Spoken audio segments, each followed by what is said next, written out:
pero específicamente el primer domingo de marzo se celebra el Día de la Mujer. Amén.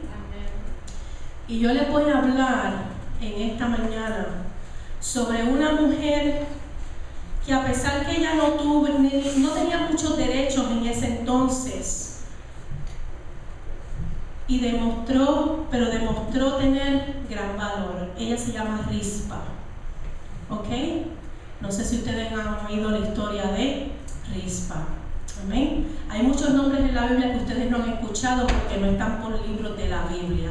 Por eso es que tenemos que leer la palabra y escudriñarla. Amén.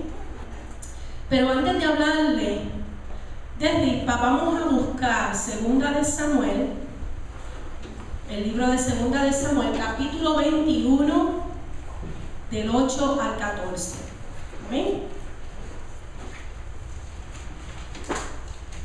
Segunda de Samuel, capítulo 21, del 8 al 14. A lo mejor su Biblia va a ser un poquito diferente a la mía, o la mía diferente a la suya, pero tengo una versión un poquito que más explica, ¿ok? Pero son los mismos versículos.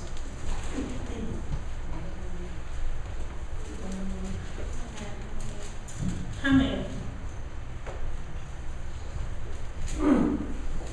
Pero mandó a apresar a Armoní y a Mefiboset, los dos hijos que Rispa, hija de Ayá, había tenido con Saúl, y a los 5 hijos que Merab, hija de Saúl, había tenido con Adriel, hijo de Barzillai, el Meholatita. David se los entregó a los gabaonitas y ellos los colgaron en un monte en presencia del Señor. Los 7 murieron juntos, ajusticiados en los primeros días de la siega, cuando se comenzaba a recoger la cebada. Rispa, hija de Ayá, tomó un saco y lo tendió para acostarse sobre la peña, y allí se quedó desde el comienzo de la siega hasta que llegaron las lluvias. No permitía que las aves en el día ni las fieras en la noche tocaran los cadáveres. Cuando le contaron a David lo que había hecho Rispa, hija de Ayá y concubina de Saúl, fue a recoger los huesos de Saúl y de su hijo Jonatán, que estaban en Jabes de Galaad. Los filisteos los habían colgado en la plaza de Betsán el día en que derrotaron a Saúl en Gilboa. Pero los habitantes de la ciudad se los habían robado de allí. Así que David hizo que los trasladaran a Jerusalén y que recogieran también los huesos de los 7 hombres que habían sido colgados. Así fue como los huesos de Saúl y de su hijo Jonatán fueron enterrados en la tumba de Quis, el padre de Saúl, que está en Sela de Benjamín. Todo se hizo en cumplimiento de los órdenes del rey, y después eso Dios tuvo piedad del país. Se pueden sentar. A lo mejor usted no entiende, están hablando de que mataron 7 hombres, 5 hombres, Saúl, el hijo, ¿verdad? Y usted va a decir, ya rayo, ¿qué es esto? Pero yo les voy a explicar ahora, antes de hablarle de la mujer de Rispa, le quiero dar un trasfondo para que usted sepa un poquito de la historia, amén, antes de yo hablarle de esta mujer. Antes, cuando estaba reinando el rey David, habían ya 3 años que el pueblo de Israel estaba pasando hambre. Amén. Entonces el rey David, no se crean que David fue un santo tampoco, pero sí David buscaba el rostro de Dios. Amén. Y David estaba buscando el rostro de Dios. Y David le preguntaba al Señor, como muchas veces nosotros nos preguntamos: Señor, ¿qué es lo que está pasando? ¿Por qué el pueblo de Israel lleva 3 años pasando hambre? Y el Señor le contestó. ¿Y qué fue lo que el Señor le dijo? El Señor le dijo a David: lo que pasa es que cuando Saúl y su familia mandó a matar los gabaonitas, ¿ok? A exterminarlos. Porque los gabaonitas no son de Israel, ¿ok? Son de otra descendencia, son descendencia de los amorres, ¿ok? Entonces, ¿qué pasa? Cuando el Señor le dice eso a David, David, como es el rey, va a donde uno de los gabaonitas y habla con ellos y les dice: yo quiero saber en qué nosotros podemos reparar el daño que Saúl y su familia le hicieron a ustedes. Pero entonces los gabaonitas, tranquilos, ¿verdad?, le dijeron: nosotros no queremos dinero, no queremos oro, no queremos nada. Lo único que le queremos es 7 hombres de la descendencia de la familia de Saúl para colgarlos en un monte delante de la presencia de Dios. Y usted dirá: pero pastora, ¿cómo va a ser que van a colgar unos hombres delante de la presencia de Dios? Lo que pasa es que en este tiempo la mayoría de los reyes, para que el pueblo de Israel pudiera enderezarse otra vez en la línea donde Dios quería ese pueblo, era necesario hacerlo. No tiene que ver con venganza, pero sí los gabaonitas querían tener venganza, ¿ok?, de lo que le habían hecho a ellos. Pero eso no era con los ojos que David lo veía, porque es que el Señor mandó a David a hablar con ellos. Y David empieza a orar al Señor y le dice: Señor, ¿se los entrego o no se los entrego? Porque le estoy entregando 7 vidas, ¿verdad?, para que las ejecuten. Y cuando David le dice a la gabaonita: sí, te voy a entregar los 7 hombres, le entregó los 7 hombres.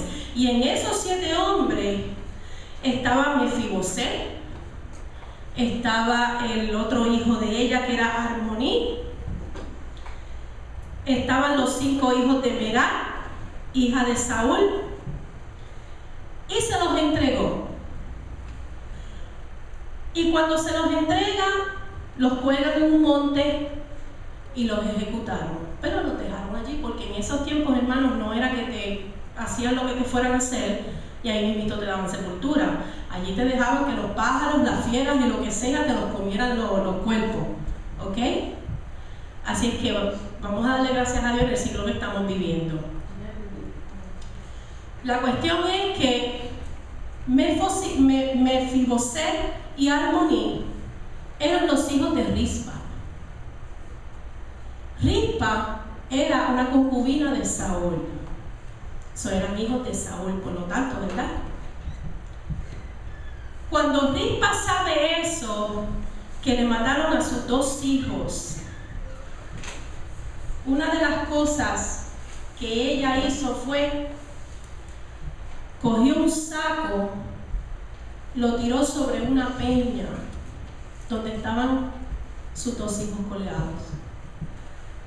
Y ella se quedó allí día y noche protegiendo que ni las fieras ni los pájaros del día se comieran los cuerpos de sus 2 hijos.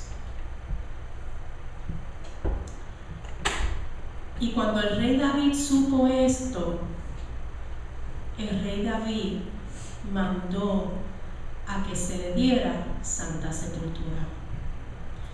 Pero ahí no queda todo. Es una pequeña historia de Rispa. Pero lo que el Señor me daba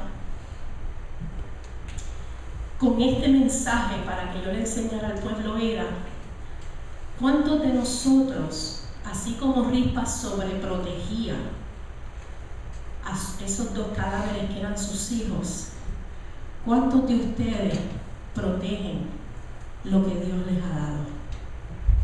¿Cuántos de ustedes protegen el llamado que Dios les ha puesto en su vida? Y yo los dejo con esa pregunta. Saúl y su familia mandaron exterminar a los gabaonitas porque Saúl tenía envidia y celos, porque el pueblo de Israel había hecho un pacto con los gabaonitas.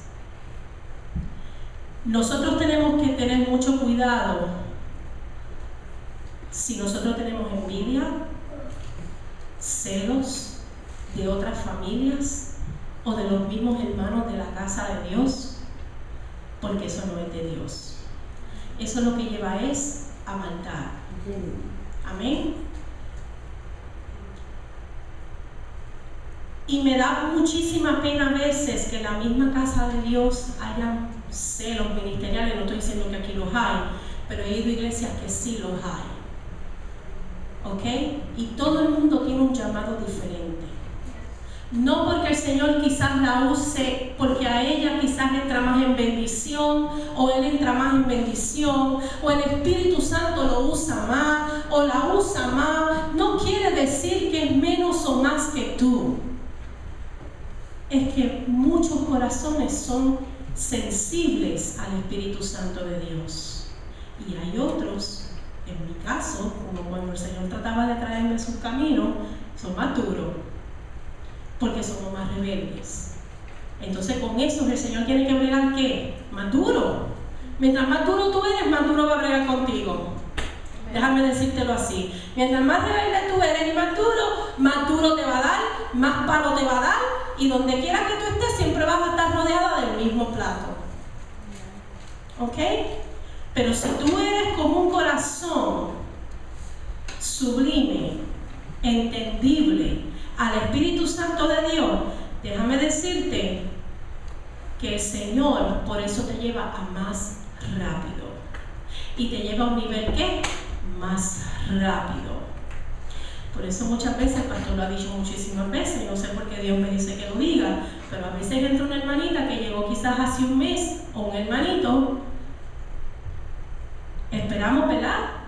Vamos a notar su comportamiento, esto, lo otro, pero ese hermanito, esa hermanita empieza a trabajar, empieza, y el Señor lo bendice. Sin embargo, tú llevabas 30 años en la iglesia y todavía estás en el mismo plato. ¿Por qué? Porque no has sido obediente a la voz de Dios. Nosotros tenemos que atrevernos como se atrevió Rispa. Tenemos que atrevernos a hacer lo que Dios nos dice, a obedecer a Dios, no importa dónde estés. Mira, el viernes por la noche yo fui a un compartir de mi trabajo con mis compañeras de mi trabajo y era la primera vez que yo iba. Y ustedes saben por qué yo fui, porque yo dije, Señor, nosotros tenemos que compartir también con otras personas. No siempre tenemos que estar rodeados de las mismas, porque ahí es donde tú das testimonio. Y aunque ellas cantaron y bailaron karaoke, yo estaba sentadita riéndome a todo lo que era como siempre, porque ya yo no estoy en ese mundo. Amén. Porque eso a mí ya no me llama la atención. Pero yo lo que sí era reírme de todas ellas porque nos conocemos hace tiempo. Pero una de las cosas sí que hubo bien linda fue que antes de irnos, aunque muchas de allí no creen ni en la luz eléctrica, hicimos una cadena de oración. Y se oró. Se oró por unas peticiones de la dueña de la casa. Y aunque quizás había muchas allí que, como les digo, no creen ni en la verdad, la luz eléctrica, pero Dios con todo y eso se mueve. Porque yo estoy segura que en esa cadena de oración, Dios a una de ellas tuvo que haberle ministrado. Tuvo que haber visto la diferencia. Amén. Rispa, no era culpa de ella que mataran a sus hijos. El dolor que tenía Rispa era que por culpa del padre de sus hijos, que era un criminal, a ella le tuvieran que matar lo más que ella quería. Pero la Biblia no lo dice, pero yo estoy segura que cuando Rispa se quedó allí velando a esos cadáveres, ella estaba orando, ella estaba pidiéndole a Dios misericordia, aunque ella quizás no se lo merecía. Y cuando el rey David enterró a sus 2 hijos, ella descansó en el Señor. Ella descansó. Ella decía, yo estoy segura que ella decía, Señor, gracias. Gracias porque aunque me los quitaste, aunque se los llevaron del lado mío, tú tuviste misericordia. Y eso fue lo que me llamó la atención de Rispa. Ella era una mujer con muy pocos derechos y escaso poder porque ella ya era una concubina de Saúl y usted no va a tener jamás los mismos derechos. Pero déjame decirte, los que no saben qué significa ciega, ella pasó todos los días de la siega al lado de esos cadáveres y después hasta que llegó la lluvia. porque